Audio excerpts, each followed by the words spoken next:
Good evening and welcome to the Senior Capstone Night of Celebration. Although normally we would invite you into our school to view the presentations, interact with our students, ask questions, and engage with our students, due to the COVID-19 restrictions, tonight instead we have a video presentation for you. Since the beginning of the school year, our seniors have chosen a social problem to study. They have researched, they have done field work, they have written a paper, they've done some community action, and now they have presentations presenting from their Christian worldview. Please join me in celebrating the learning and the work of our seniors.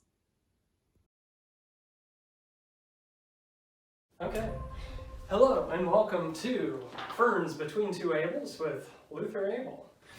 My next guest I'd like to introduce is my younger brother and a great research in the senior class of 2020. We are very happy to have him on the show today. He is here to talk to us about what he has found out and his suggestions for what we consider a serious issue among the American church, that is young adults leaving after graduation. So, without further ado, may I introduce Moses Abel. Moses, why did you choose this as your capstone project? Well, growing up 12 years in a Christian school and going to church, it was something rather close to my heart, and it was a prevalent topic in my school and in my church that needs to be addressed. Excellent, thank you. Please summarize for us your findings and your solutions. Well, I found that after graduation, 66% of students will drop out of church. And the main reason is that they don't feel connected to the church leadership or the church congregation in general. So the main solutions would be intergenerational worship and instruction, and getting the teenagers or young adults just working with or spending time with other generations and building those bonds that will keep them in church and going to the church building every week because they want to see their friends. I understand that you surveyed some youth pastors, and could you share what you discussed with them and their responses? Yeah, I surveyed 15 youth pastors from a wide range of churches, and I asked them each the same 5 questions. Mainly, I got good or hopeful answers. Most youth pastors said that they could see in their own churches the 66%, maybe not that big of a percent, but still a good number of people leaving. But they also said that they're working on ways to keep that percentage down. Could you give some suggestions of what they were trying to do? Was intergenerational instruction and worship one of their solutions, or were they trying different things?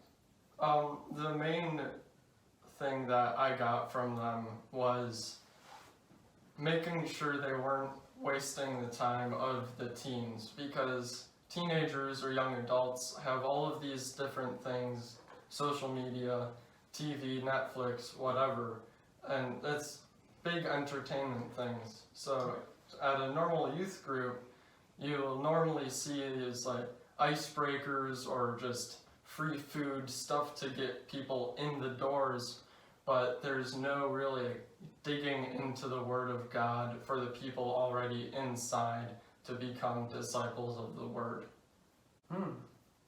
Excellent, thank you. What surprised you the most conducting your research, from when you chose to look at this area and when you finally had compiled all the data you collected? What stuck out to you? I would say the percentage of people leaving, 66%. I knew it would be a big number, but I didn't realize that 2/3 of my peers had a more than likely chance of not going back to the church building after they graduate. And I don't know if you have information on this, but such Christian denominations like Eastern Orthodox or maybe High Catholic, where there is already intergenerational worship because there aren't youth programs where everyone is worshiping together, have they noticed a less significant drop-off? Yeah, so the siloing of ministries, which would be like keeping youth ministries in the youth. So people are growing up in the youth ministries from the time that they're 2 or 3 to 18, and they're only interacting with a handful of adults. And the rest of the congregation sees them as the youth in youth ministries. So once they reach 18 in graduation, they're thrown into the big church or grown-up church. And all the adults who have seen them as youth and children will just continue to see them as children. So if we get the youth ministries to interact more with the adult church and the big congregation, to see them not as youth but as equals, as yes, the Catholic Church has been doing, it would be a great help. Okay, let's wrap it up. So what? Hold on. We're hearing from our producers that we need to wrap it up here, but one last question for the folks at home, just to be very clear. So what you're saying is not that youth programming is a bad thing, but if it's the only thing, and if it's a vacuous or superficial sort of programming that isn't approaching teens or young adults at their level and treating them as children, that's what you don't want to see. But youth programming in conjunction with worshiping with the church as a whole would be preferred to youth-only programming, or the siloing, as you say? So youth ministries is not bad at all, but youth ministries, while in working with the rest of the church, would grow both parts or all parts of the church at the same time. It's a two-way street. Very good. Thank you for joining us on Ferns Between Two Abels. It's been a pleasure having you on, sir. To you at home. My name is Matt Alsom, and this year for my capstone project, I studied the long-term effects of repeated head trauma. So the three main problems are degenerative motor neuron diseases, the cumulative effects of the hits to the head, and the protection of the human body. So the degenerative motor neuron diseases that are seen are chronic traumatic encephalopathy, known as CTE. It comes from repetitive blows to the head, and it affects the behavior, mood, and thinking of the person. And symptoms for it are most of the times not seen until years later. Others include dementia or Alzheimer's and amyotrophic lateral sclerosis, or Lou Gehrig's disease. The cumulative effects can be seen concussively, but more importantly, subconcussively. The changes for the subconcussive category, as you can see, the stats are not as big, but when compared to the measurements for the non-athletes, it's still significant. And what this attributes to is prolonged cortical silent period, which is a lapse in muscle function, and also concussion severity factors into motor cortex dysfunction. So a lot of athletes, former athletes, can develop things like depression, and The League of Denial is a book that talks more about that. But when we cheer athletes on and then see what a lot of them end up being like after their career, it really is devaluing to humanity itself. So according to the CDC, more than half of all sports injuries are preventable. So is this really something we should promote if these kinds of injuries occur, knowing that more than half of all the injuries are preventable? Most guys don't get to decide for themselves when they're done with the game. The game lets you know when it's done with you. That's a quote that sums up how sport can take over someone's life and be put at the forefront of it. The three main causes are the physics that happen during a collision, the unexpected blows to the head, and also a sports-centered culture. Inertia and friction are what keep the brain in place, and when trauma is induced, that means that a greater outside force caused the brain to clash with the interior of the skull. So head acceleration, you have force equals mass times acceleration. So a greater acceleration equals a greater force. And it's similar to clashing piano keys during a collision with the waves of kinetic energy. So these are two statistics. A soccer ball at 40 miles per hour is estimated to have about 325 newtons of force, and a full-on football tackle will have about 27,000 newtons of force. It's the difference between a contact sport and a collision sport. A study of soccer players shows that around 62% of concussions come from contact with either the opponent's head, the ball, or the ground. What was important that they noted during this experiment was that none of the concussions came from intentionally heading the ball.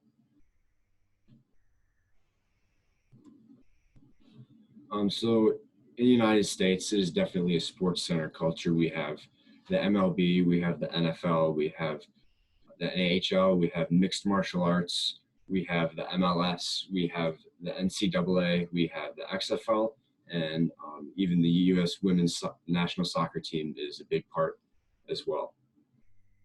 Out of high school athletes, there's about 2 million injuries every year, 500,000 doctor visits, and 30,000 hospitalizations. And with the fans and media that surround everywhere from professional sports to even high school sports today, that boosts the culture as a whole. The three main solutions are artificial intelligence, helmet and material advancements, and proper technique and incentives. Artificial intelligence has been used to analyze player movements in step-by-step fashion, so they're able to predict what collision will have the greater risk of injury. They can assess real-time speed, acceleration, and location data of the athletes, and they use a computer simulation model known as the digital athlete to be able to test infinite gameplay scenarios. So these are two examples of improved helmet material. The first has the middle layer of absorbent posts. So when there's contact, the outer layer will rotate around the inner layer somewhat so that it reduces the shear forces to the head. The second uses the science of origami to stiffen as the collision force increases. So as you get harder hits, then it stiffens all the more.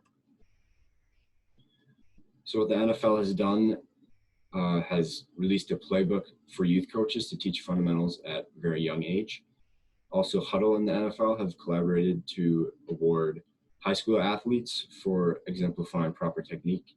And what I have been taught in my years playing soccer is to perform driving headers rather than being stagnant and letting the ball hit you and bounce off your head.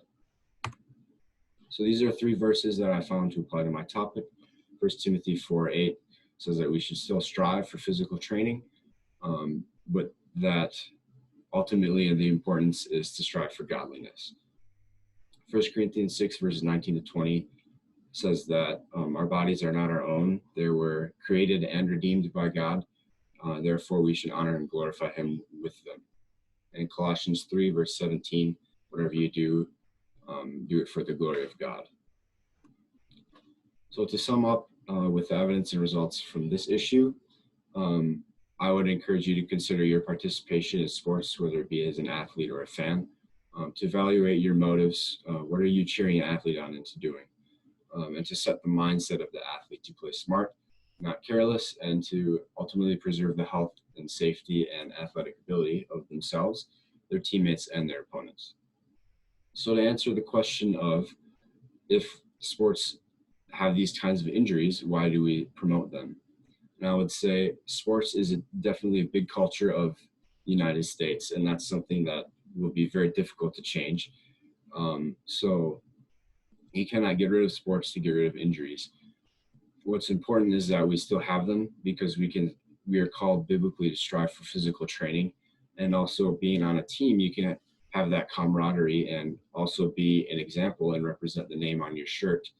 It says Christian to opposing teammates, opposing opponents, especially for us in our conference. If you have public schools, you can be a light to them.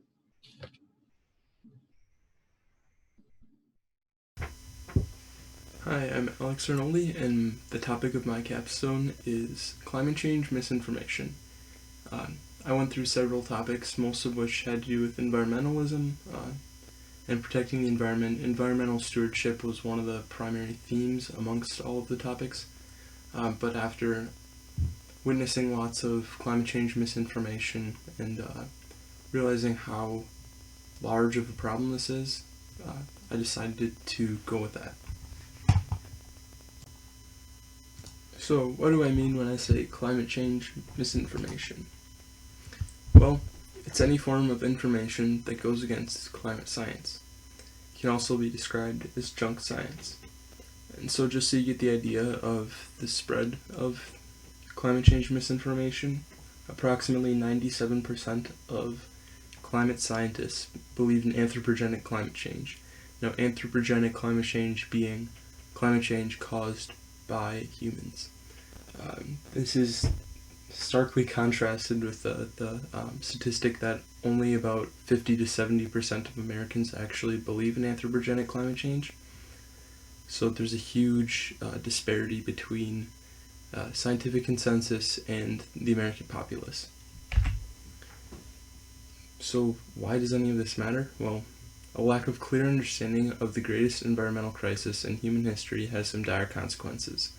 I will be going into these consequences further in this presentation. And to ignore this issue is to ignore our roles as stewards over the earth. And what I mean by our roles as stewards over the earth is what is brought up in Genesis 2:15, where God sets an example by appointing Adam over the Garden of Eden. The verse reads, "The Lord God took the man and put him in the Garden of Eden to work and keep it." And we're supposed to model Adam's behavior in this verse. So here's one of the results of climate change that's already happened, is coral bleaching. What this is when coral becomes too warm, so it expels the algae in each of the polyps. And this algae is important to the coral. It's what gives it its color, because it creates the majority of the energy for the coral. So without having these bits of algae in their polyps, they typically will starve and die. Another example of something that's been not necessarily caused by climate change, but something that's been made significantly worse, are the Australian bushfires. This is a picture off the coast of New Zealand, showing how the fires have been so huge that they've actually changed the color of the sky. There are hundreds of pictures just like this. So, what are the causes of the misinformation surrounding this issue? One of them is political agendas. There's a huge disparity between who believes in anthropogenic climate change based on political parties. 22.3% of Republicans and 71% of Democrats. It really shouldn't be this way, but political agendas have used politics and tribalism to separate, to use this as just one of many other ways to separate the parties, when it really should just be seen as a scientific issue and somewhere where we should just be stewards over our environment. There's also general ignorance. I'm thinking of major political figures who have said things along the lines of, if we don't act now, the world will end in 12 years. Things like that are said and repeated all the time and are a major source of all of the misinformation surrounding climate change. I also list religious bias because there are folks like E. Calvin Beisner and Ken Ham who talk about how God would never create a planet that had such a weakness in it that just putting a minuscule amount of a specific type of gas in the air would cause catastrophic warming. Yet we can see in these pictures that there are major effects to what are seemingly minor amounts of gases in the atmosphere. So, what are some solutions? Well, obviously voting, because the government takes care of a lot of these problems, or in theory should. So voting for people that will actually stand up for science and clear up misinformation is a good idea, if this is an issue you care about. Another thing you can do is to check sources. Checking sources, by that I mean see where the money's coming from, because there are obviously moneyed interests in this issue, where some people stand to gain from there being loads of misinformation about CO2 in the atmosphere and other greenhouse gases. Another thing that can be done is getting churches involved. Churches are already seen as an institution of truth, so they could expand this role by clearing up scientific inaccuracies. I understand that this isn't necessarily, it might seem like an overreach for churches to be involved in science in this way, but I'm only bringing this up because there have been churches that have already been getting involved, some even in Sheboygan. So in conclusion, understanding climate change is a fundamental part of combating it. In order to actually solve this issue, we need to understand it. And the first step in that is clearing up misinformation. So from here, I'll go into some questions that have been brought up, and that'll be it. Alright, so for questions, I have two that were asked during my defense panel. The first is, what about global cooling? That was something that was talked about a lot during the 70s. Well, from my research, it appears that the whole global cooling thing was more of a product of uncertainty revolving around climate science rather than it being based on any hard evidence. Now we know a lot of the other effects on the climate, such as like the global wobble and the tilt of the Earth's axis, and solar flares, things like that, that affect the climate. So it's easier to more accurately predict where the climate's going to be going. As far as global cooling goes as well, there was a meta-analysis that I saw that shows that even in the 70s, when global cooling was really being pushed a little bit more, the majority of scientists were still advocating for the theory of global warming over global cooling. There were significantly more peer-reviewed papers focusing on global warming than global cooling, or supporting that idea. Another question that was brought up was, where can we get more information? Specifically in climate change misinformation, there's this website called skepticalscience.com that goes over a lot of the arguments against anthropogenic climate change and or how to refute them. They have a massive library. It's basically my capstone, but if somebody dedicated like 10 years of their life to it. And also, just a warning, the website's layout is kind of strange, but apart from that, it's a very good source. There's also a video called A Conservative Solution to Global Warming that I'd recommend to people who lean that way politically, just discussing some ways that this could actually be seen as a benefit to the economy. Thank you for watching my video. Have a good day. Hello, I'm Javier Clairbout, and I'm here to talk about my senior capstone project. The topic I researched was homelessness. The problem. There are many people in our country, even here in Sheboygan County, who have no permanent housing. Many are living in places that are not fit for human habitation, such as tents, cars, under bridges, or in abandoned buildings. On any given night in the United States, there are over 500,000 people who are homeless. In Wisconsin, there were over 4,500 in 2019, and in Sheboygan County, 82 people are currently waiting for services. Homelessness affects people of all ages, races, and life situations. Human beings created in God's image do not deserve to live this way. It is not good for their physical, emotional, or spiritual health. God calls Christians to help. In Deuteronomy 15:11 we read, "Therefore I command you to be open-handed toward your brothers and toward the poor and needy in your land." My thesis: homelessness is not an isolated issue. It is a problem that is the result of other issues that people face in society and in their personal lives. The key to solving homelessness is to address those issues as well. Causes. There are many reasons people become homeless. Sometimes it is the result of choices they make. Other times it is due to things that are out of their control. Causes are often linked to each other. For example, losing a job might lead to financial problems, which leads to homelessness. Some causes of homelessness are crises or catastrophes such as natural disasters or a major illness, a lack of affordable housing, fleeing domestic violence, mental illness, addiction or substance abuse, physical or emotional challenges of veterans, displacement from employment, having an eviction or criminal record, and poverty. The root cause of homelessness is sin and the problems it has brought into our world.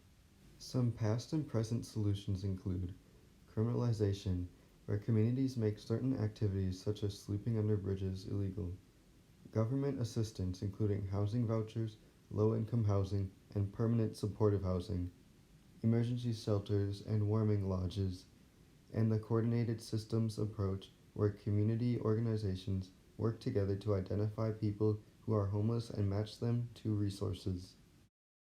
My solution is for churches in the United States to adopt people who are homeless. Members could use their various God-given gifts to help meet specific areas of need. In this way, the church obeys God's call, and those who are homeless learn of God's love for them. In Mark 14:7, Jesus said, "The poor you will always have with you." Until we reach heaven, homelessness will not end, and it will only be managed.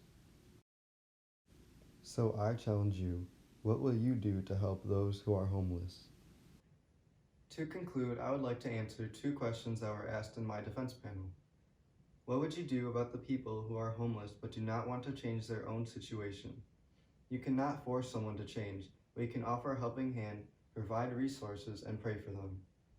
What is the biggest thing you learned from this project, and how do you think it will impact you? I learned not to judge others because of the situation they are in. This experience has also helped me to be more aware of how much God has blessed me with. Thank you for watching my presentation. Hi, I'm Annie Cornett. This year I researched the issue of immodesty. Today I'm going to present the issue, its causes, the research, and some possible solutions. Our culture is filled with immodesty, which has given rise to identity issues. It's a problem because it's more than how one prefers to look. It serves to shape one's identity and approach to life. Immodesty is an approach to outward appearance, which flows from the heart. The heart is a metaphor for the mind or the core of one's being. It is also the control room of a person's life. Sadly, people willingly give up their personal confidence and place their identity into the courts of public opinion through social media, friends, and the way modern culture tells us to look. Culture creates the image and promotes it through celebrities, and they serve as greater influences for the young and impressionable. Some think they need to look and act a certain way to be accepted, yet their true identity inwardly suffers. The causes of these issues: well, culturally, immodesty has risen because celebrities promote it. But at the root of the cause is humans' desires to worship idols, our focus on replacing God as our center of worship.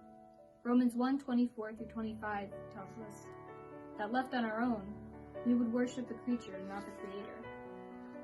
This is not all culture's fault, though. As sinners, we have over-desires, which cause us to lust after each other.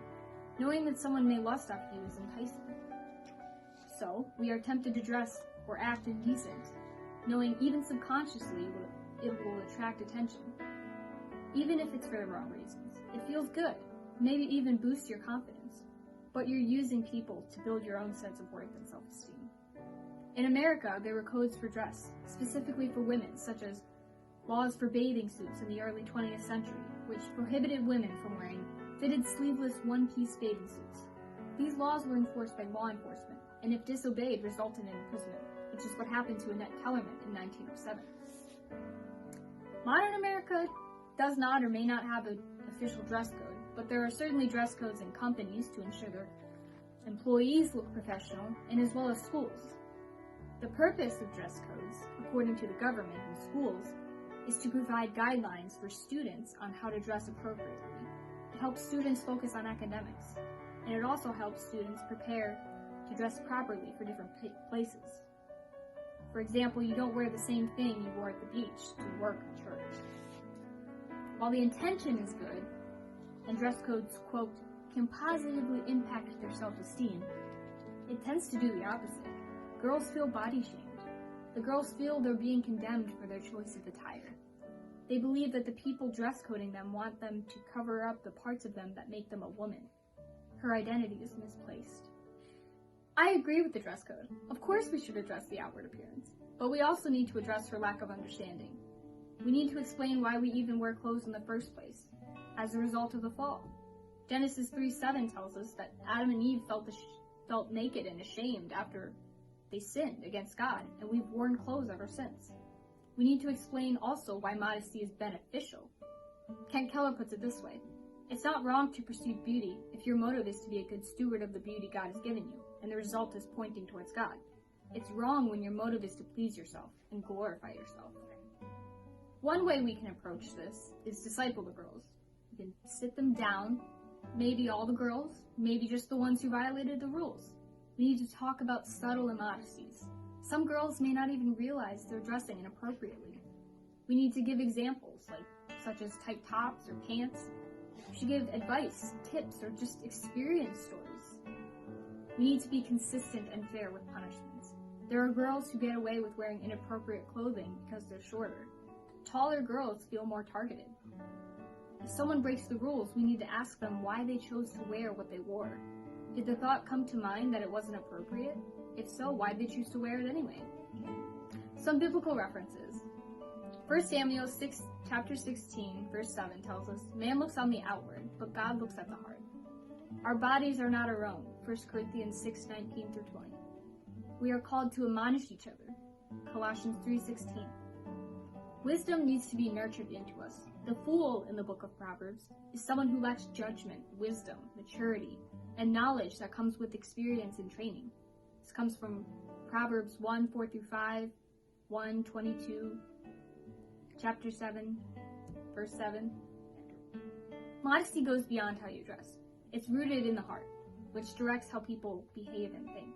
The causes of immodesty are unbelief, ignorance, and one's desire for attention, belonging, and recognition.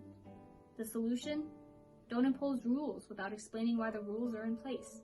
We need to clarify why it's beneficial for them to follow them. We need to start in the schools, which is where girls are being trained and educated, and where most of them start with their identity issues, where their identity starts to get misplaced. One way to approach the problem and begin working toward a solution is to live out Christian High's vision of discipleship and being accepted in Christ. Having teachers live out the worldview and discipling kids. My prayer going forward is that God would grow our community based on our identity in Christ. May God bless our community in this way.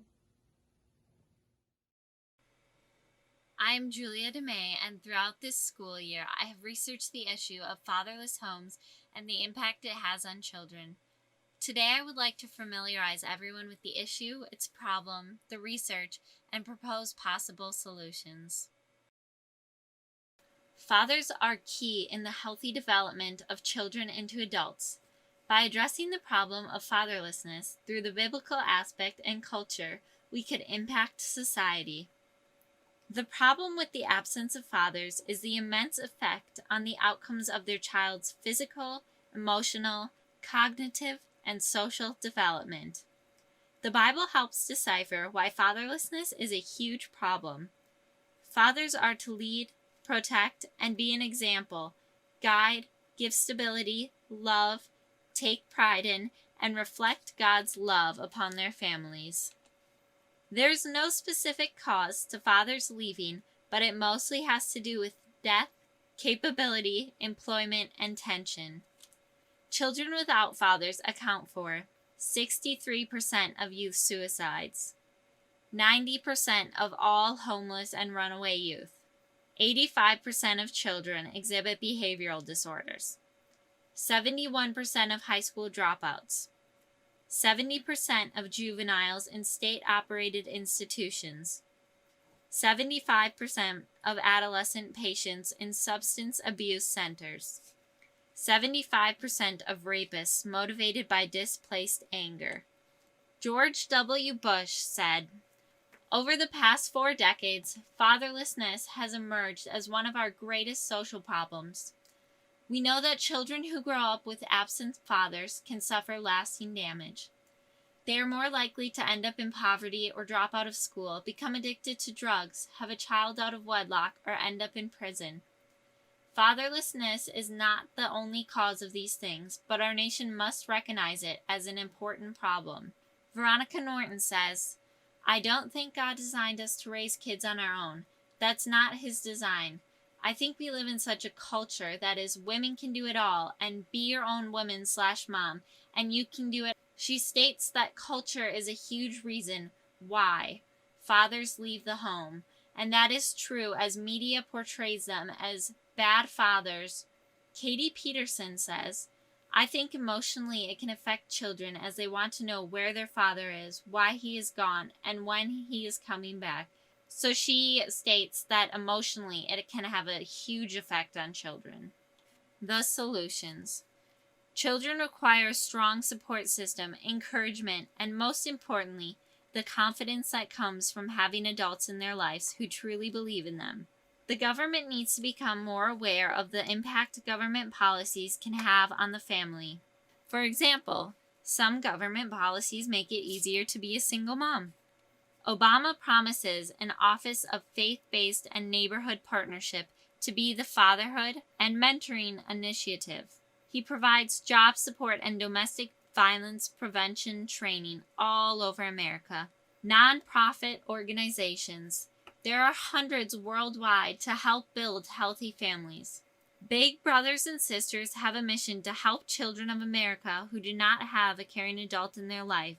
Statistics show children are able to become healthy, happy adults without a father, but with a caring adult in their life. Fatherhood Initiative. Their mission is to help fathers. They believe every child should grow up with an involved, responsible, and committed father. Their goal is to transform organizations and communities by equipping them to intentionally and proactively engage fathers in children's lives. Anchor of Hope provides mothers and fathers with support through counseling and mentoring with opportunity to ask questions. My solutions are to teach responsibilities, prepare men to be involved, and empower them to break generational cycles. We need to change the media. We need to change the way shows portray father figures. God's plan for a family. 2 Samuel 7:14-15 says, "I will be a father to him, and he'll be a son to me. When he does wrong, I'll discipline him in the usual ways, the pitfalls and obstacles of the mortal life, but I'll never remove my gracious love for him." The church can do this through church programs such as cadets or father-son programs. They really have a huge impact on the way that fatherless homes can be impacted positively. Fathers are key in the healthy development of children into adults. By addressing the problem of fatherlessness through the biblical aspect and culture, we could impact society. Government policies, worldwide organizations, and church mentorship programs all provide solutions to fatherless homes, in the hope to create a better chance for children to live a healthy life with their fathers. As Christians, we must take into account the families that are struggling by providing them to help and support in areas of need. This will take time, but ultimately requires the help of churches, state governments, and families. Fatherlessness is an epidemic, and there must be help provided for mothers, fathers, and children of America to provide a brighter future for our country. How can you help? Children need strong people in their lives, regardless of if they have fathers or not. Be that strong, positive, supportive, and uplifting person. Here are 2 commonly asked questions about this issue. Do you think the government should do more, or the church should do more to address the problem? The church should do more to address the problem. 2 Corinthians 13:11 says, "Finally, brothers, rejoice, aim for restoration, comfort one another, agree with one another, live in peace, and the God of love and peace will be with you." How can churches in our community start or promote father-son programs? They can go out creating events to facilitate it, reach into the community, find those people, and make it better known that the Lord is there for them and they have a strong foundation to stand on. Hey everyone, my name is Natalie Grassi, and this past year as a senior at STS, I've had the privilege of researching the topic of organic foods and whether or not they truly make a difference in the health and sustainability of our world.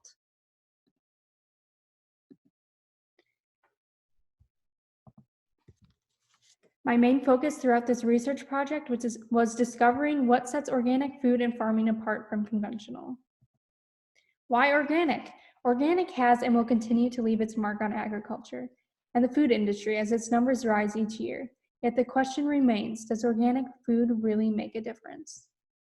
The cause of this recent surge of organic foods can be traced back to the dangers created by conventional farming methods and techniques.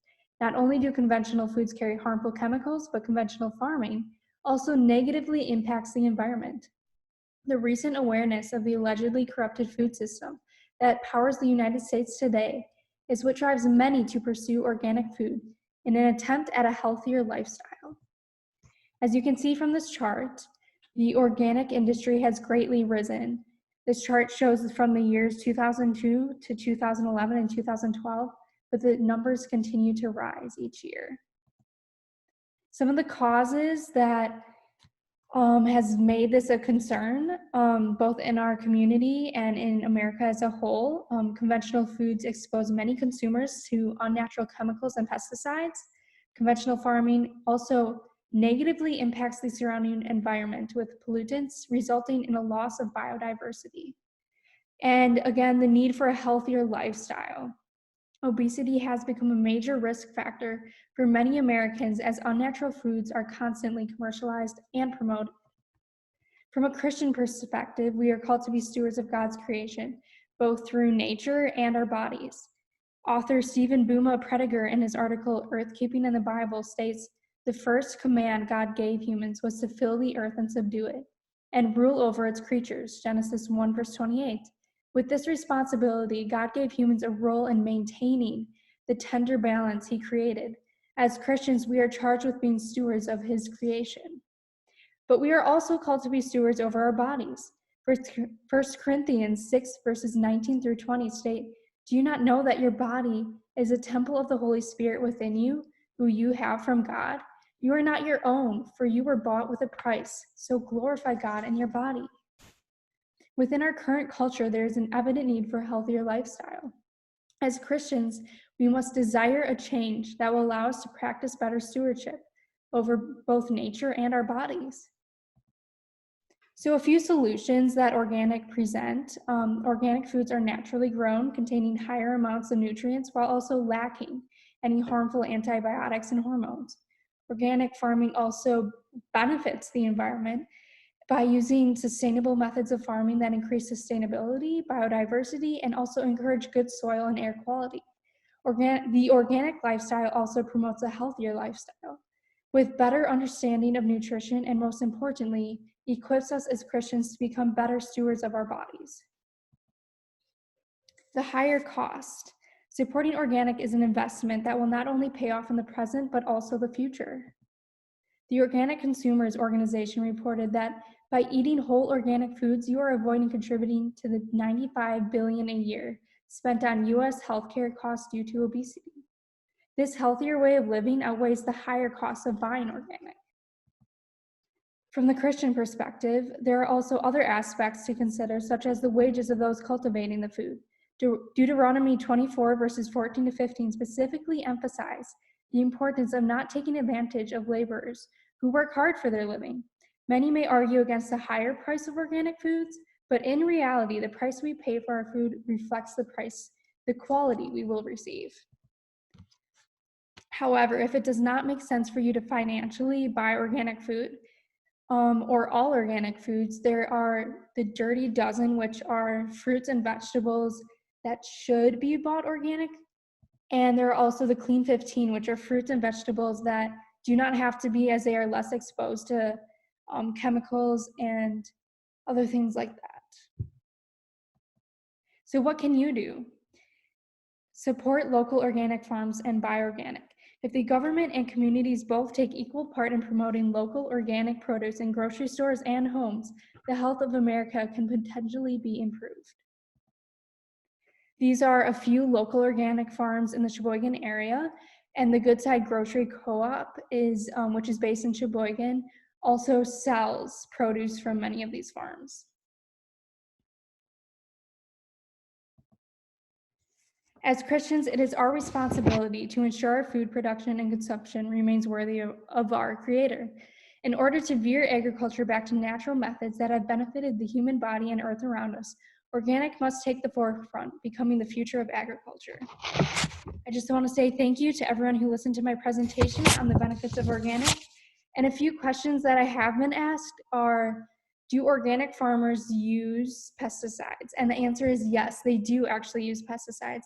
However, they are not the same as the ones used on conventional farms.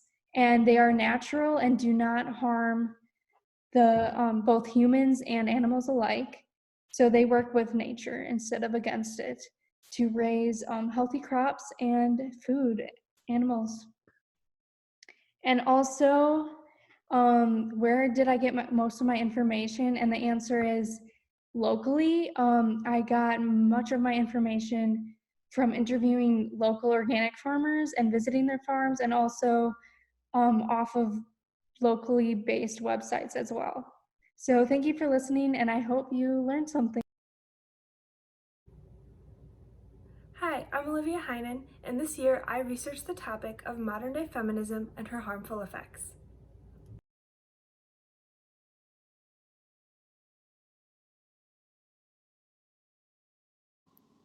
Our generation is so busy trying to prove that women can do everything men can do. Women are losing the unique qualities that set us apart, the God-given femininity and unique way our Creator designed us. Women weren't created to do everything men can do. Women were created to do everything men can't do. Feminism has strayed far from its original intent, and its effects are harmful to women, to families, and to society. The first wave of feminism officially began in Seneca Falls, New York in 1848. Elizabeth Cady Stanton rallied 300 men and women to discuss the feminist agenda, drafting the Seneca Falls Declaration, making known the new movement's ideology and political strategies. These women were advocating for women's suffrage and equal opportunity. The 19th Amendment was ratified on August 18, 1920, granting women the right to vote. Over the course of 172 years and 4 main waves of feminism, the agenda has drastically shifted from the advocacy for women's right to vote into fighting for reproductive rights, maternity leave, equal pay, women's suffrage, economic parity, and equal representation in situations of domestic violence, and sexual harassment.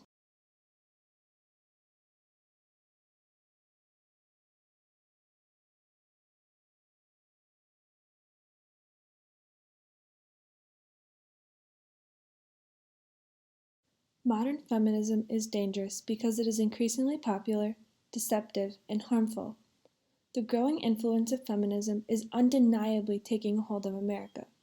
According to a survey conducted in 2015 by the Washington Post and Kaiser Family Foundation, 6 in 10 women and 1/3 of men call themselves a feminist or strong feminist, with roughly 7 in 10 of each saying the movement is empowering. The modern feminist movement does more to harm women than empower them. The agenda of modern feminists was created with the intent to empower and advocate for women. Their support of the hookup culture and pro-choice movement has caused tremendous amount of pain for both women and men. The pro-choice movement, one of the hallmarks of feminism, is the sponsor of the hookup culture, offering the idea of casual, meaningless sex without implications or consequences.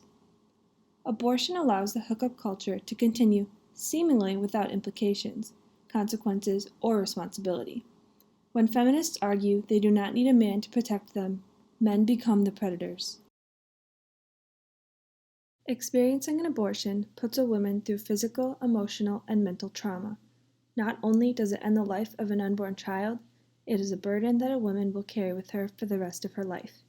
This seemingly pro-women movement leaves women full of regret and wounded.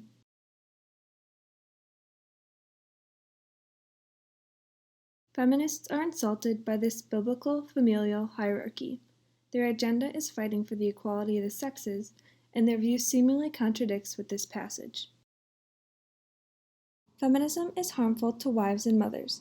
It teaches women that they need to be in a constant battle for control and equality. Men are wired to be leaders and protectors.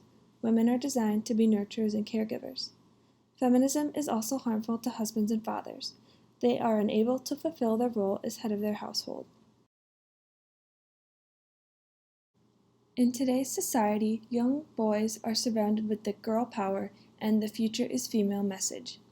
Little girls on the playground are celebrated simply for being female. No wonder so many little boys don princess dresses. When only little girls are told they are special and can do anything, half of the population is not being told their future is bright. Society must encourage little boys and little girls that they can do anything and be anything they want to be. Feminist ideals also shortchange young girls. In the modern world, girls are told they can do anything simply because they are girls. They have girl power and are better than their male counterparts. Neither gender is superior to the other. Society would be better off if the differences between men and women were celebrated rather than seen as a competition. Equal does not mean the same.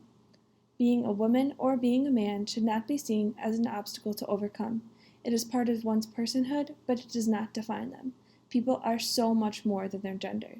They are teammates, friends, students, teachers, scientists, astronauts, and much more.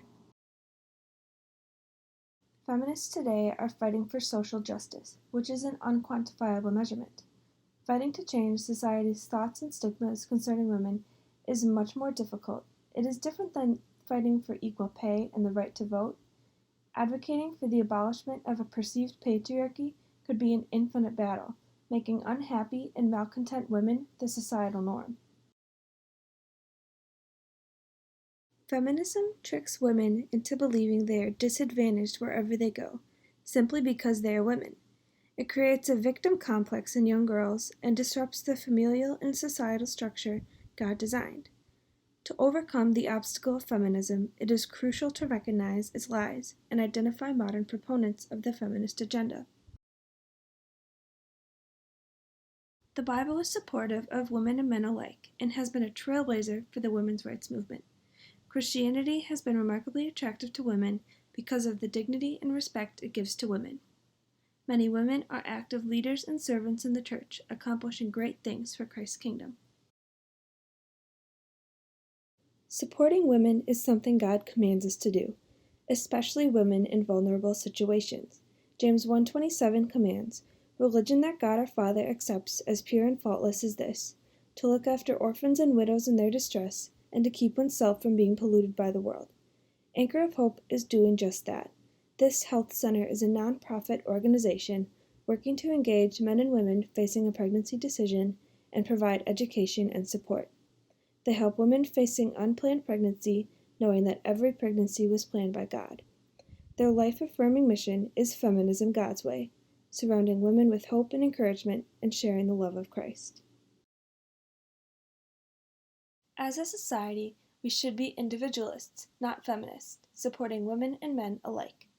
It is important to search for ways to empower the next generation, not to be feminists, but to know their value and to equip them with the ability to reach their full potential. Proverbs 31 says, "A woman of noble character who can find? She is worth far more than rubies."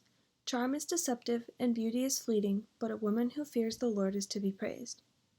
Finally, it is important to be a supportive society, empowering every individual to reach their full potential, not just women. Our role is not to compare ourselves to each other and compete with one another. We are called to embrace what makes us different, knowing that God has created each of us with unique qualities and abilities for work in His kingdom. The only question I was asked in my defense panel was which wave of feminism was the most impactful. I would have to say it was the second wave. This wave of the feminist movement stemmed from the civil rights movement, and these women were much more radical. These were the women that boycotted the Miss America pageant and had the Freedom Trash Can, and this was just a turning point in the feminist movement.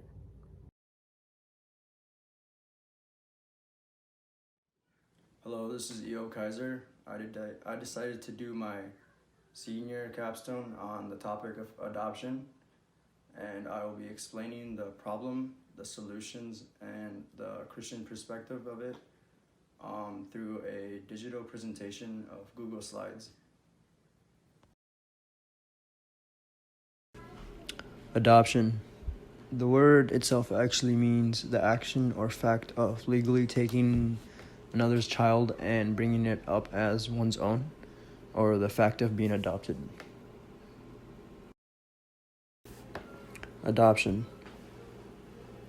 The word adoption by itself actually means the action or fact of legally taking another's child and bringing it up as one's own, or the fact of being adopted. So the problem. One of the main issues that our country and city is dealing with is the problem of adoption. This topic has been around for a very long time, but it was first introduced in the United States in 1851 when Massachusetts passed the nation's first adoption statute. Due to the lack of adoption in Wisconsin itself, there are about 6,918 children in foster care, and worldwide there are over and many more, 117,000 children waiting for adoption.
more about the problem.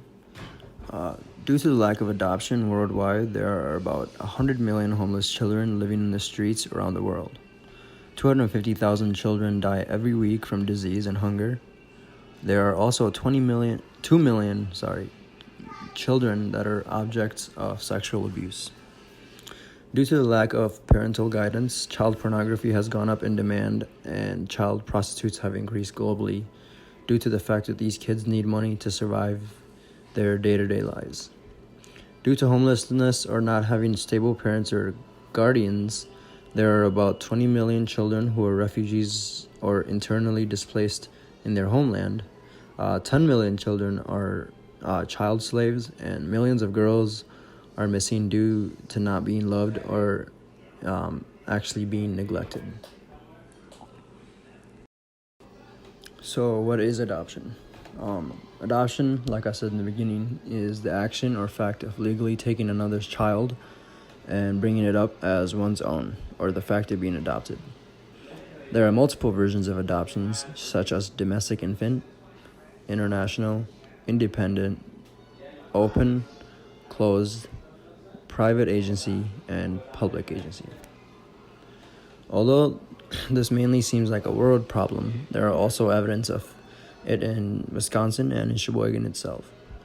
There are still 6,918 children in Wisconsin that are waiting in foster homes to be adopted, and there are still 68 kids in foster homes in Sheboygan itself that are also waiting to have a family. So solutions.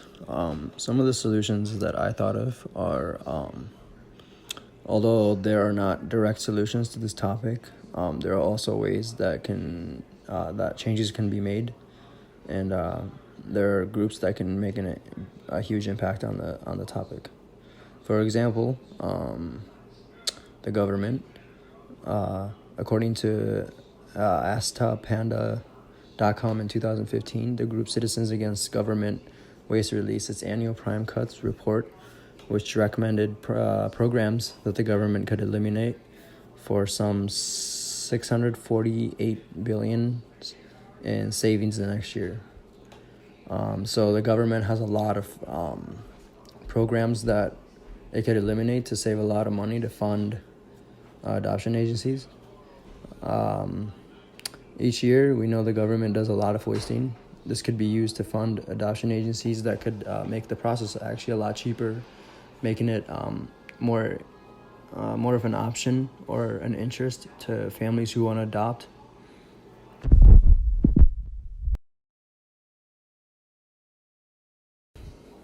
Another solution that I've also thought of is the church. The church is a pretty big impact on the country. On bigthings.com, we are told that there are over 335,000 congregations in the United States. Among all of them, there are about $71 billion collected yearly. With the church lending a hand to adoption agencies and families who are interested in the process, they are able to make a process of adoption easy, making it more affordable and a popular option. And last but not least, the Christian perspective of how Christians are supposed to deal with this. Since the beginning of time, Christians have been given the responsibility of caring for the meek, as our Father cares for us. 1 John 3:17-18 says, "But if anyone has the world's goods and sees his brother in need, yet closes his heart against him, how does God's love abide in him? Little children, let us not love in word or talk, but in deed and in truth." So as Christians, we are ordered to look unto the meek. If the Heavenly Father had given up his one and only Son for man, a sinful creature, then how much more can we do for the children around the world? As we have been adopted into God's family, and therefore it is only appropriate that we do God's will and love these children who have been deprived of love.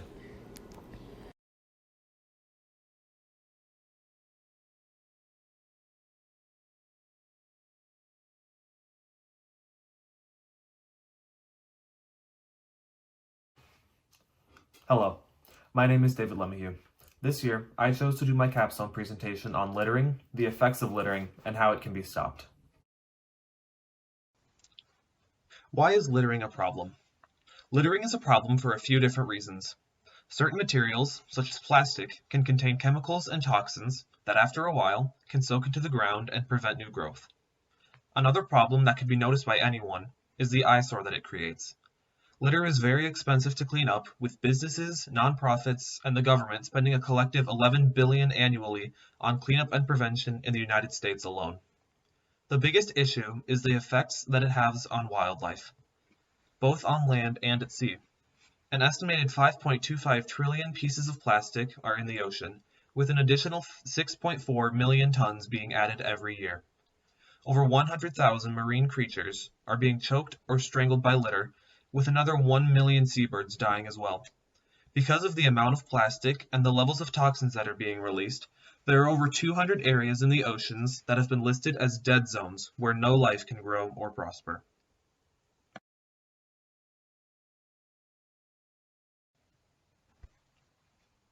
What causes littering? Littering is caused by a few different reasons. The main reason is human laziness.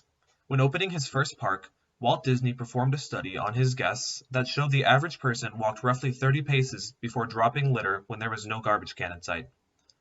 There is an increased chance of littering when there is already litter present in an area. A lack of garbage cans is also a main contributor. A study in New York City found that by removing 10 garbage cans, litter throughout the city increased by 2.9% in one day. There is also a higher chance of litter in areas with a higher poverty rate. In countries such as Indonesia, Haiti, and Guatemala, the litter rate is much higher due to hurricanes and higher poverty rates. Scientific progress leads to convenience, which leads to more carelessness. Fast food wrappers and containers account for 1/3 of total litter.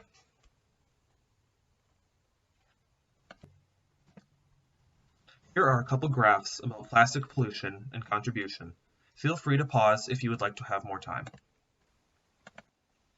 There are many possible solutions to help ending the litter crisis. A plastic bag tax in Ireland led to a 90% decrease in plastic bag use.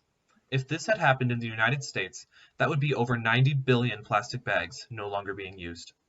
The Ocean Cleanup is an organization dedicated to ridding the oceans of pollution. One way they are doing this is by tackling it at the source, rivers. They use a system called the interceptor that uses the natural flow of river currents and solar power to collect 100% of surface litter it encounters. Another organization called 4Ocean collects garbage found on beaches and coastal areas in Indonesia, Guatemala, Haiti, and Florida.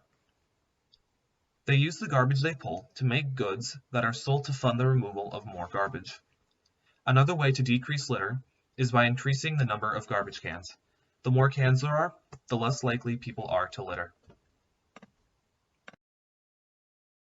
Digital, the average small business can stop the use of over 100 pounds of paper annually.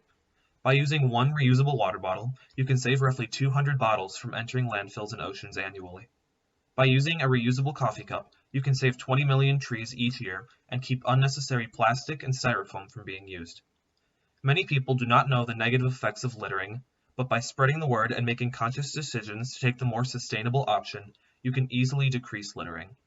The final way to tackle littering is by using a different search engine. Ocean Hero is a web browser that uses the money made in the same way as Google or Bing to fund the removal of litter in the oceans and by the rivers. This is part of a river in Indonesia, before and after the Ocean Cleanup's interceptor. The Bible is clear on what should be done about littering. Numbers 35 verse 33 says, "Do not pollute the land you live in." Genesis 2 verse 15 says, "The Lord God took the man and put him in the garden to keep it." 1 Corinthians 10 verse 26 says, "For the earth is the Lord's and all it contains." These verses show the importance of taking care of the earth that God entrusted to man. Thank you for watching and coming to be a part of what my classmates and I have been working on. Although it is not happening how we expected, we are still grateful for your support. Again, thank you. Hi, my name is Noah Mangieri, and today I will be presenting my capstone project on teenage suicide. Alright, so for an introduction, suicide in the United States of America is at a total all-time high. According to the National Mental Health Organization, in Wisconsin, 16 in every 100,000 people take their own lives. These numbers have been higher than the national average for over 3 years in a row.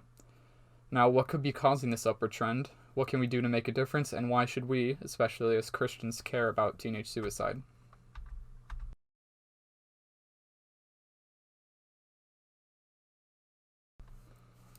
Alright, there are a large variety of reasons that could substitute such a large increase in teenage suicide. However, two particularly stand out in recent times. Number one, a harsher social climate. Teenagers are now faced with an always developing environment of social media and the internet. Lives can be ruined with a picture, message, or post on a whim. Privacy is now something that can be exploited and shown for others to see. And anonymous harassment is prevalent in all online forums, no exceptions, and has its own kind of subculture that just seeks to harass and push random people to their breaking point online. Now, number two is an increase in mental issues. It's a really vague way. It's a very vague way to explain why there's an increase in suicide rates among youth. However, it also is coincidentally the most accurate term to explain the influx of suicide among teenagers. All other reasons stated are themselves causes for a variety of mental disorders that negatively affect behavioral health and potentially trigger physically harmful activity. So, even though mental issues might be a buzzword, it also is true to the case of why so many teenagers are taking their own lives. There are a variety of other causes. These include, but are not limited to, economic disparity, geopolitical factors, traumatic stress, excessive substance use, chronic pain, and terminal illness.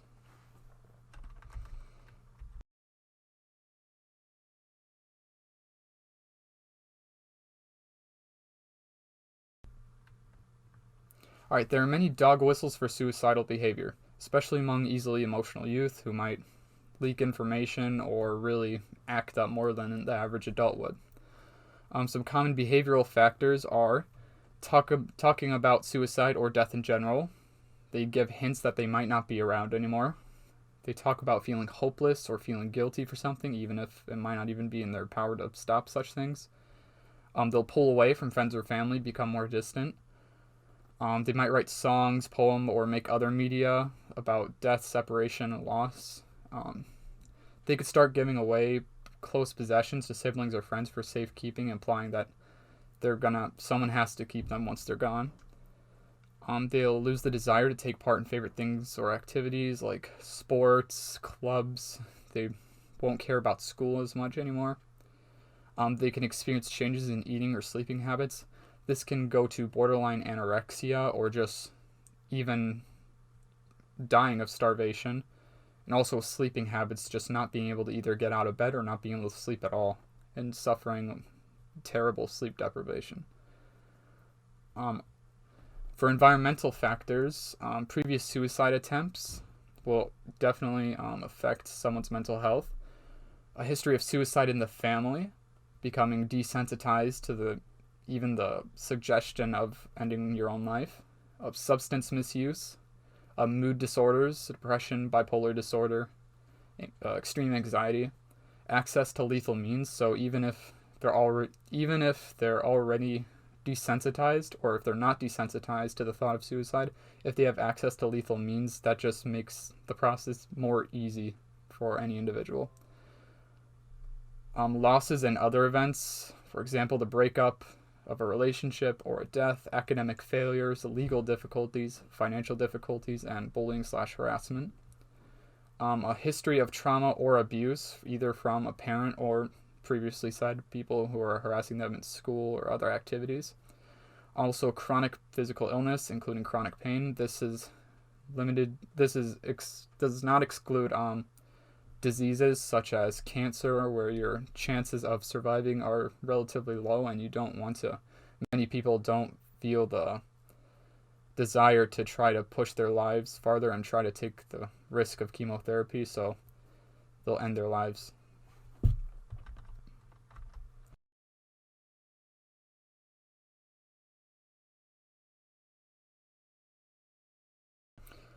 Alright, so what can we do? Here are many ways you can use preventative measures to reduce the risk of suicide or self-harm for another person. So for a friend or loved one, just anybody in your social circle who is close enough to you so you could comfortably confront them or comfort them. Ask someone you are worried about if they're thinking about suicide. While that sounds awkward and even counterproductive, research shows that this is helpful. Keep them safe, reduce access to lethal means for those at risk. So if you have a friend who has concealed carry, who has hunting knives, or it's hard to name every single method to end one's own life. But if you can reduce them if you can reduce the amount of those things or somehow restrict them from getting to those things, that would be helpful. Be there with them, listen to what they need, also evangelize to them. That's where the Christian aspect comes in. Help them connect with a supportive environment, like a youth group or even a secular support group. Stay connected, follow up to see how they're doing. Always want to stay in contact to make them not feel like you're abandoning them. For people who aren't exactly close to you or you can't really get in regular contact with them, just try to be a bright light in a person's day. Showing you care can mean a lot. I'm guilty of this myself. Don't just walk past people and brush them off and try to avoid eye contact. If you see a person might be a little down, you can always just take a small extra step. Just try to be nice to them. If a person's behavior is more concerning, contact ones close to them of what you're noticing. So if you realize, let's say, for example, you see cut marks on a person's wrists, you can contact their parents and just let them know. Their parents are far better equipped to handle the situation than you are, not really knowing the person. And if the risk of an individual harming themselves is super high, contact authorities or preventative services such as the suicide hotline.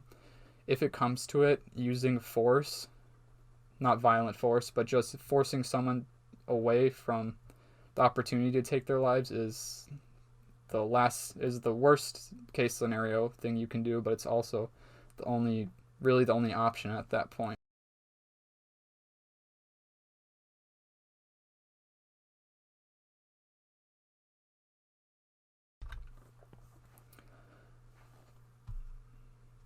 Alright, now a frequent question I've been asked is, where's the uniquely Christian aspect in this whole presentation? Well, the best thing Christians can do is simply improve on what secular society has already figured out in terms of effectiveness in suicide treatment.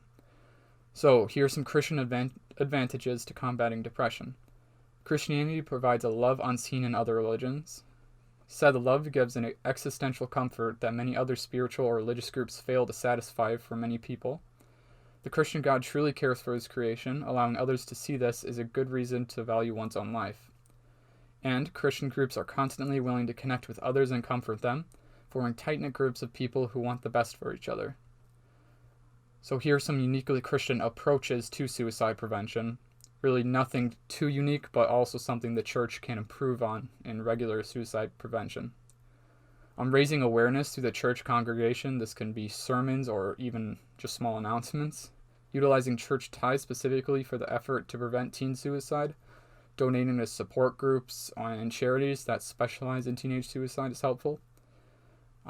Get teens involved with the youth group of fellow teenagers. If a teenager is struggling, they won't always want to speak to a pastor or adults or a counselor. They'll want to be around fellow teenagers who they can relate to and care for them. And assist troubled teenagers by practicing Jesus' love and compassion for others, something unique to the church. Alright, thank you for coming to see my capstone. It was a pain to do, especially this year, but I'm glad the results can be appreciated by others. Hi, I'm Ben Persick from Sheboygan Christian School, and today I would like to talk about an issue related to students not being very receptive to academic and career planning programs in high schools, as well as how these sorts of programs can be improved and why anybody, especially Christians, should care about this issue at all. So, what exactly is the issue here? Before we can answer that question, we'll need to go over some background information.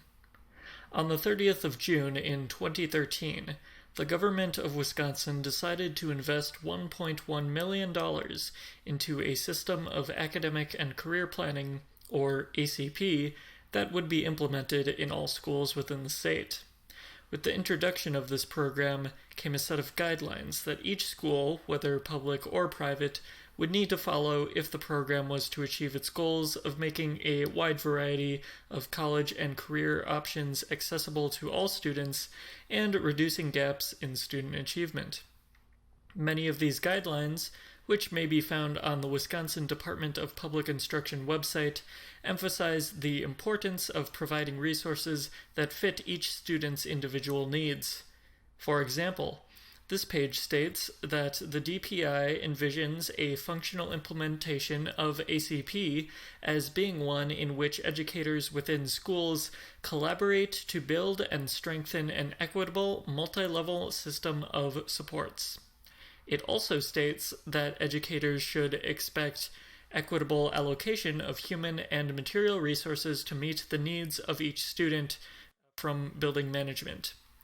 That brings us back to our earlier question. What is the issue having to do with ACP that I mentioned earlier? Unfortunately, I have found that schools, at least within the Sheboygan area, have taken an approach to implementing ACP that is far more systematic than it is equitable. Consequently, students are generally unreceptive to ACP-related materials presented to them by schools. But how did I come to this conclusion in the first place, and why should Christians care about this issue at all?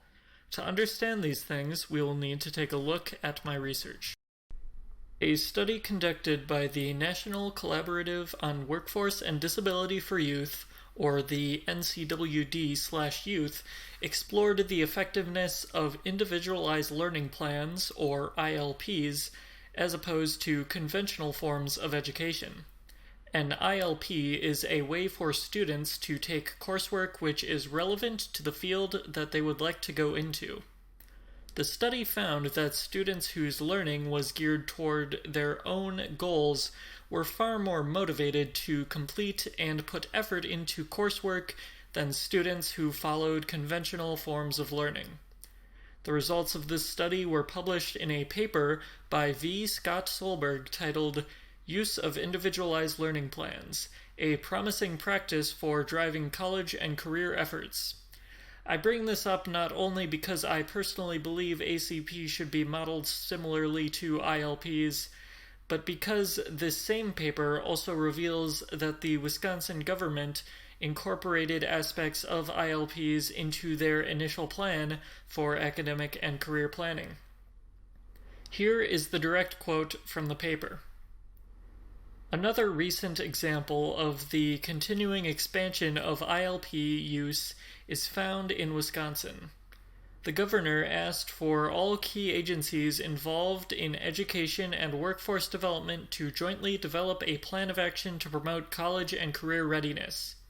Officials in the state found the ILP How-To Guide and incorporated the lessons from that resource into the recommendations sent to the governor and state legislature. I would now like to provide an example of the ACP-related coursework that I previously described as being systematic. This is an academic and career planning assignment that I was required to do this past school year. It is a worksheet that everybody else in my class had to do as well, and is related to the concept of creating a SMART goal. So what is a SMART goal? According to this document on the Wisconsin DPI website, the SMART Goals framework is a useful tool that individuals and teams can use to create effective goals and action plans. SMART is an acronym for Specific and Strategic, Measurable, Action-Oriented, Rigorous, Realistic, and Results-Focused, and Timed and Tracked. Or in the case of this worksheet, Specific, Measurable, Attainable, Relevant, and Timely. While this worksheet encourages students to create a goal that meets specific criteria, it makes no mention of an action plan. In fact, students in my class were never encouraged to act on this goal or revisit this goal at a later point in the year. When I say this assignment was administered systematically, I mean that it was presented in the same way to each student, and it never led to students later being presented with material that may be irrelevant to their own interests. Much like at Sheboygan Christian School, Sheboygan North High also has a system of ACP assignments which lack individualization, as revealed in a discussion that I had with school counselor Joseph O'Brien. In this discussion, he noted that some students who were not planning on going to college still had to fill out the same college preparation assignments for ACP that everybody else did. This one-size-fits-all structure is far from the vision of equity and individualized learning that was originally intended for academic and career planning in Wisconsin. This is a problem for primarily one reason. Our state government has invested a significant amount of money into this program, and given what I have observed in the Sheboygan area, it does not appear that our city's schools are using ACP to its full potential. This problem should be particularly important to Christians because ACP can be a resource used to allow young members of the church to move into many different walks of life. 1 Corinthians 12 verses 18 through 20 describes the body of Christ being made up of people serving a wide variety of purposes. So it only makes sense for private Christian schools in particular to use academic and career planning as a means of more easily producing such variety within the church. Additionally, since ACP is designed to address people's needs individually, it may also be used to demonstrate personal level service like that which is demonstrated in the Bible. So, if ACP has not been implemented appropriately in some schools, what can be done to fix that? This issue is a particularly difficult one to solve since providing individualized material to hundreds or thousands of students is no easy task for a school to achieve. However, one solution suggested by the Wisconsin Department of Public Instruction themselves would actually be quite manageable to implement.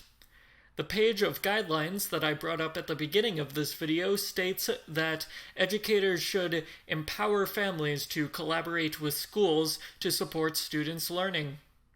While there simply aren't enough educators to attend to the needs of each student in terms of academic and career planning, virtually every student does have parents or guardians that can be involved in planning their future.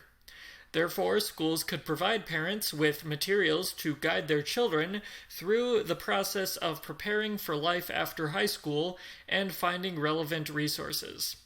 However, such a system could not work on its own because schools are still responsible for monitoring the ACP progress of students. Therefore, schools could produce multiple categories of assignments based on the fields that students are interested in going into. This, in conjunction with increased family involvement, could allow ACP to come much closer to the thing it was intended to be. So you may be wondering, what exactly is the scope of this problem? Is it just specific to Sheboygan County? Is it a statewide problem? And in all honesty, I could not find a clear answer to that question. And that's primarily for two reasons. First of all, ACP itself is specific to Wisconsin, so it's not like people all over the country are talking about ACP and how effective it is. And also, it's just not a very talked about topic online in general.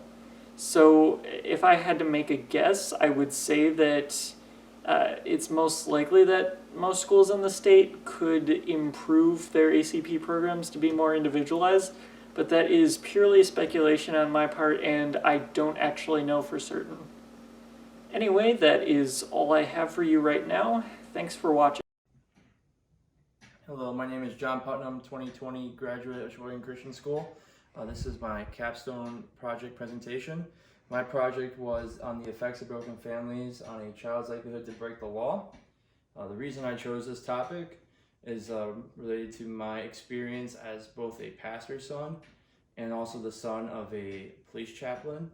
The stories and the events I've heard concerning children that have come from broken families where they've gone into a life of crime or the events that happened because of it.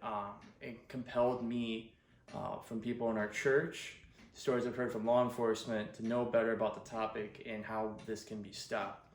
Now, my project, like I said, is about how broken families can cause the issue of children to go into a life of crime or break the law in general. Two causes I found, three actually, that I found that lead to this issue is a lack of accountability, the failure of community help, and normalcy. Now, what I mean by a lack of accountability is children who come from these families, because they're coming from a broken family, they are missing usually one parent, sometimes both. And with that becomes a lack of an accountability that one of those parents would bestow. For example, the father is incarcerated, the child does not have a father figure in his life, and therefore does not have the accountability that comes from the father. Same for mother. Mother passed away, or mother is incarcerated, or a divorce. There's different standards of accountability held. Failure of community help, that would be the community surrounding the child, whether it be the school, whether it be the church, whether it be just the community in general. There has been a failure to adequately meet the needs of these children, leaving holes and spaces for criminal activity to evolve. Another area is normalcy, the idea that broken families is normal. Studies have shown that divorce rates have significantly rose from the 1950s to the present, over doubled. Now, this has become a normal thing. Divorces, parents, deaths, incarceration, it's all become a normal thing. And some people have it as a passive idea that if I know someone who's been able to get through it, you can do it too. You know, it's one shoe fits all. That's not the case with every child. Now, what I have found as solutions for this are the opposites of that. Accountability. Accountability is strongly needed with children in general. Study has shown that children that have an accountability partner, their likelihood of success increases by 95% on average. Also going with that, we have this specified community help. Now, where that comes into place is, like I said earlier, the failure of community to come around these children and help.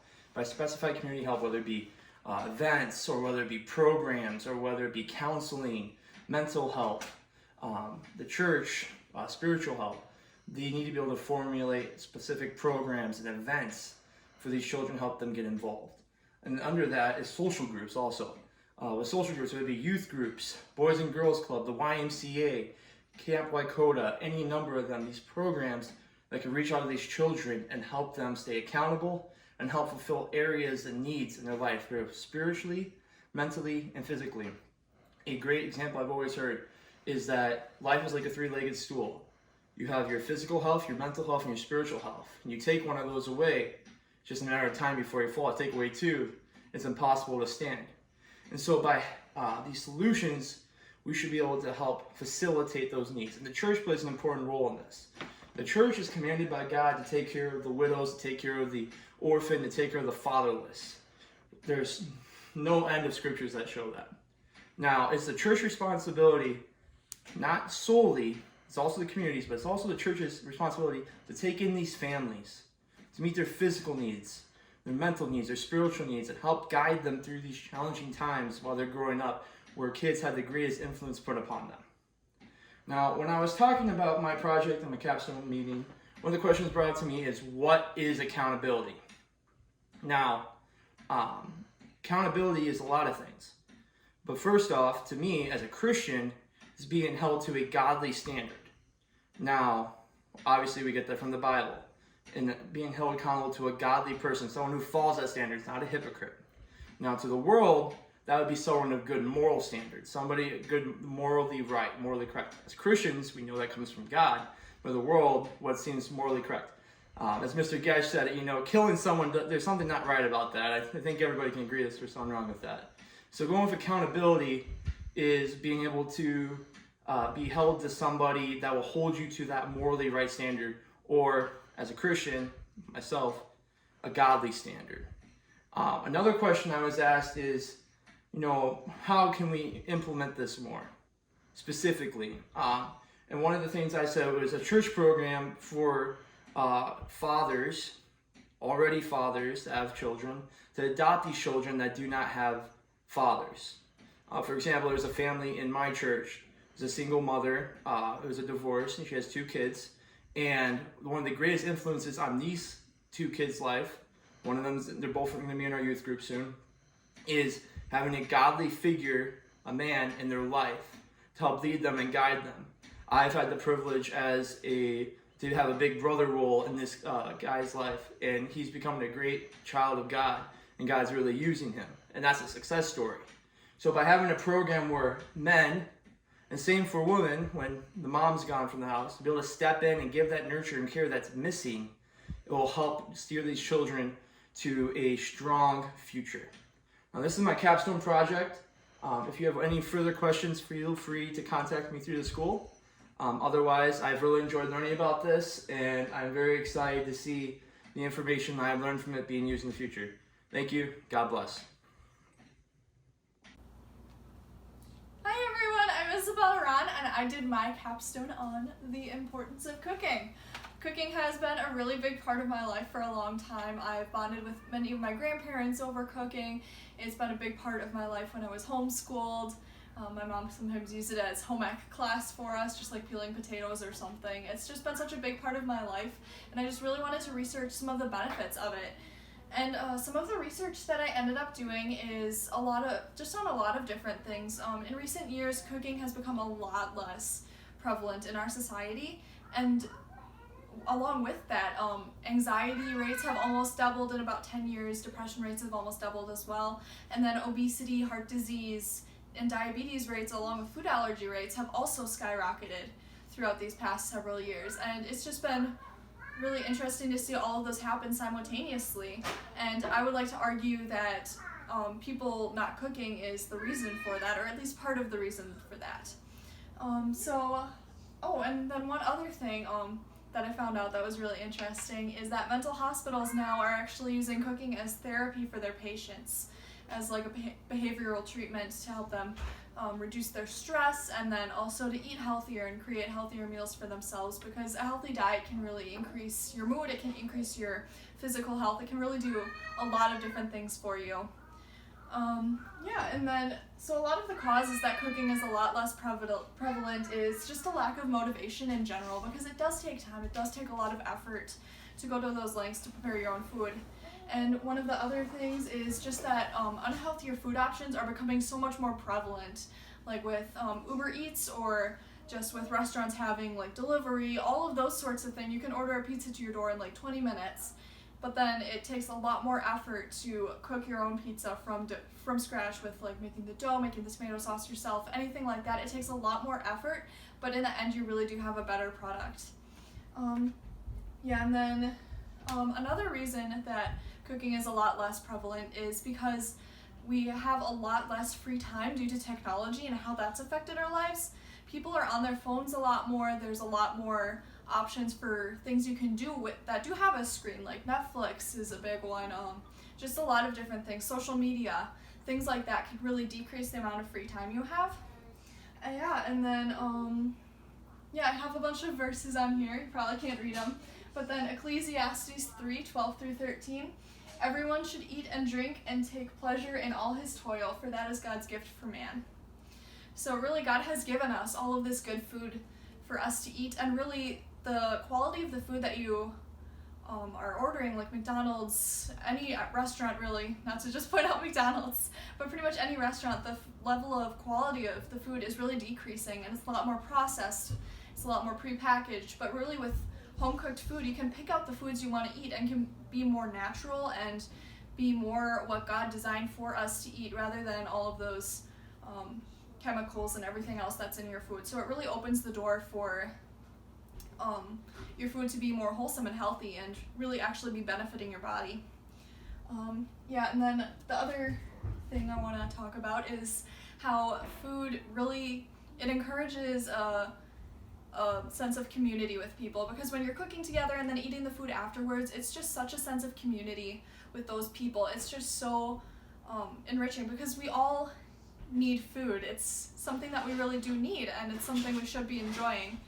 And I really do think that when people are around food, it really encourages them to be vulnerable because it is a very real part of life when we eat. So it really just encourages people to be real and have that sense of community with others. And then also, since it is such a necessity for life, it can really be a great tool for ministry with how we go about using food to encourage people to come in and eat a meal with us in church or just after church in your homes, things like that. It's just such a great way for people to be encouraged to minister in that way and to just share with others the gifts that God has given them through the food that they eat and the food that they make. Yeah, so that's pretty much my capstone. If you have any questions, my email address is isabel.ron@sheboyganchristian.com, so if you want to email me some questions, you can. Yeah, otherwise have a great night. Hello everyone. For those of you who do not know me, my name is David Rasmussen, and for the past couple months I've been studying the topic of overscheduling in high school athletics. This has been a pretty personal topic for me over the past 4 years being in high school, just struggling to schedule my time and learn where my priorities lie and just figuring out how to deal with it as a whole. So it's definitely been something that has personally affected me. And the more I looked into it, the more I really realized how it affects not only me, but kids at Sheboygan Christian and in Sheboygan and around the nation. High schoolers are truly suffering from this. I did find that 64% of student athletes at Sheboygan Christian School alone have said that athletics has hindered their faith at some point. This was kind of a shocking statistic because at a Christian school you should expect that it would be 0%. But it's definitely something that drew my attention even more into the topic and made me want to look harder at why this is happening and how to help solve it for not only my classmates but for giving some information for those around the nation. And then another reason why it can be an issue for everyone is because it can risk mental, spiritual, and physical health. Mental health can be stress and anxiety increases. Spiritual health, as I kind of mentioned before, it is hindering your faith. And then physical health, you can feel burnt out, or your body is just exhausted where you aren't at peak performance anymore. So that's kind of just the problems that come with it. And one of the things I found is Colossians 3:23, which says, "Whatever you do, work at it with all your heart, as working for the Lord, not for human masters." This just kind of reminds us that we should be giving 100% of what we do to everything that we do, not 50% to 4 different things, but 100% to 2 different things.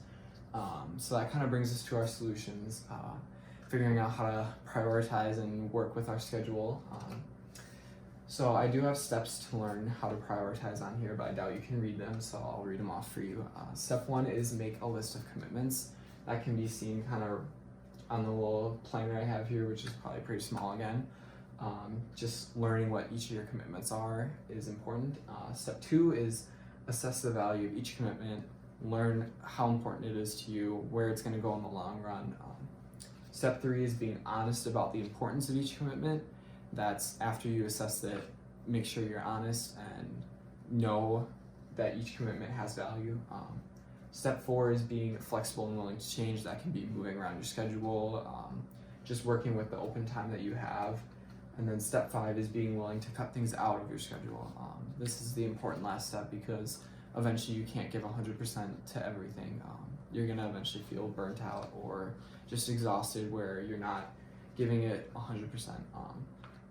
And then a quote I found says, "We're going to have to be incredibly intentional to spend far more time, money, and energy on the things of Jesus Christ than we do on sports." This quote just kind of reminds us that ultimately it's not about the sports, it's about God.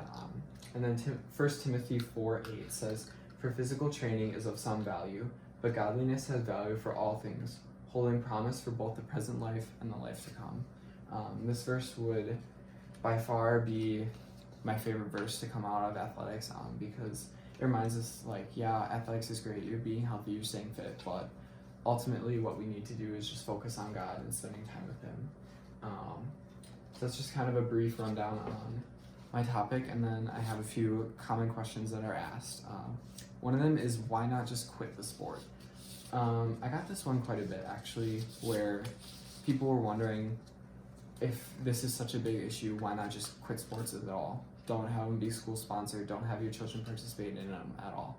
And that's a very wrong approach because there are so many benefits that come with athletics, such as higher graduation rate, learning how to work with coaches and teammates, just those kind of things that benefit the athlete, and especially at a high school age, a place to go that is safe after school rather than going out and doing random things with your friends that may not be 100% legal or anything. But another question I had is, what can our school do to support student athletes? This kind of breaks down into teachers and coaches. For coaches, it'd be team devotions and just like themed out weeks where we look into the Bible a little bit more and spend time in God's Word as a team.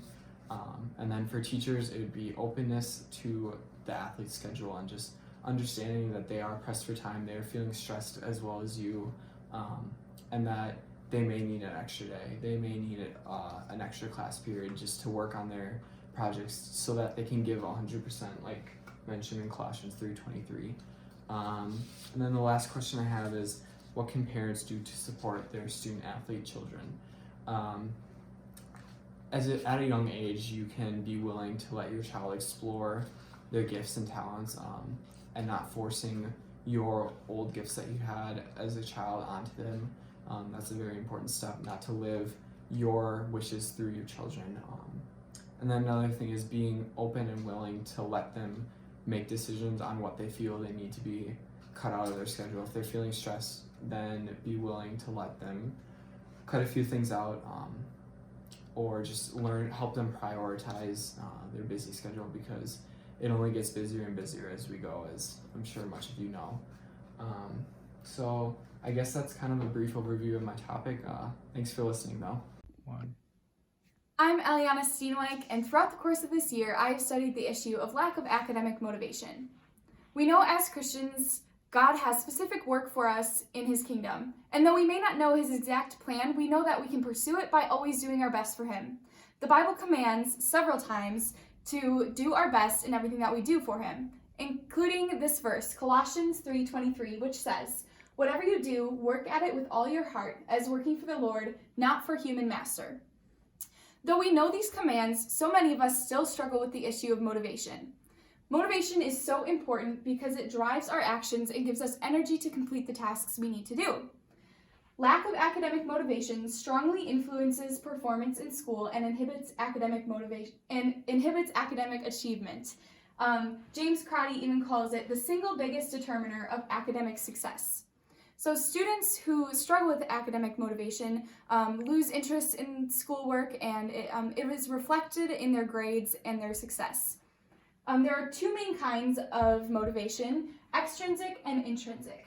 Extrinsic is based on your outer surroundings and incentives, and intrinsic is based on your character and your natural desire to succeed. So though we know these commands that God gives us, how can we still keep struggling with this issue? The extrinsic causes come from your surroundings, and the biggest one is value of task. And value is a theme that I found throughout my research, because as in everything in life, we need to understand the value of our education in order to connect it to the importance it has in our lives. 29% of students say that school has no value, which is a shocking statistic. Another main extrinsic reason for lack of academic motivation is teacher engagement. 15 out of 15 students say that the effort from their teachers strongly influences their motivation. And this is the idea that if teachers don't show motivation or interest themselves, it's going to reflect on their students' motivation. The other reasons come from your own character or your life or your personality, and there are 6 personality traits that Stephen Rice researched that can contribute to lack of academic motivation. And those are fear of failure, incuriosity, lack of ambition, spontaneity, lack of responsibility, and combativeness. So now that we know the reasons, what can we do about it? Throughout my research, I found some solutions that have been given, most of which have to do with teachers. And this can be done by increasing student engagement, setting realistic expectation for the work that students have to do, and meeting the 4 psychological needs, which are autonomy, which can be addressed by giving students more say in their education, competency, which can be addressed by making sure students are capable of completing their tasks, relatedness, which is making connections in the classroom, and once again, relevance, which has to do with the value. One of the main questions that I've been asked through this is, how do I motivate myself? Personally, I create lists and love to see the progress as I check things off.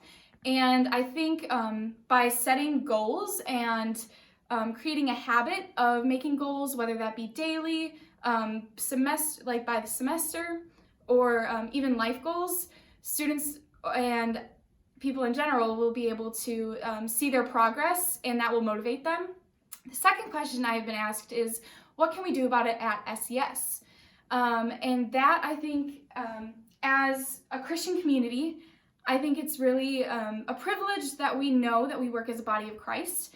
And in that way, we know how everybody has different gifts and talents. And so some students will be naturally given the ability to exceed in school, and others will not. But I think it's important that they share that. And this can be done through a classroom environment of discussion. And I think whether that be through after daily assignments, sharing how some students were successful and how students found motivation through it, or through the unit, after the unit, discussing what worked, what didn't for both the teacher and the student. I think that can really help motivation in school and in our community. So that was, this is what I have been researching throughout the year, and I hope you found it interesting.